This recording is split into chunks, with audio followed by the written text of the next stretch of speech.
DJ Sports.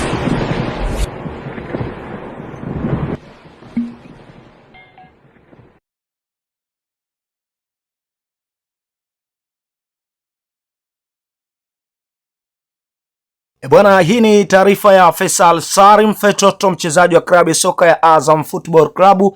Hii ni mara baada ya mchezaji huyo kuweka wazi ya kwamba anahitaji kuondoka ndani ya kikosi cha Waramarambakoni kwa ajili ya kwenda kutafuta changamoto mpya hasa nje ya klabu ya Azam Football Club, huku miongoni mwa taarifa kubwa ambazo zinazoendelea kupamba kasi kwa hivi sasa ikidaiwa ya kwamba nyota huyo yupo katika mazungumzo na timu fulani ambayo anahitaji kwenda kujiunga nao katika dirisha hili kubwa la usajili. Sababu na hilo tumeweza kushuhudia mengi ambayo yalikuwa yakiendelea kupamba kasi katika kona huku na kule, na tumeweza kuona kwamba mijadala imekuwa ni mingi kweli kweli. Bila shaka tunafahamu ya kwamba awali klabu ya soka ya Simba wao ndio walikuwa wanamapproach mchezaji huyo ili aweze kusaini kuitumikia klabu ya wekundu wa Msimbazi Simba. Sambamba na hilo tuliweza kushuhudia mengi ambayo yalikuwa yanaendelea, lakini kubwa zaidi ni kuhusiana na mazungumzo ambayo yalikuwa yamefungwa baina ya mchezaji huyo pamoja na klabu ya soka ya Simba. Ilobakia Simba pamoja na Azam waweze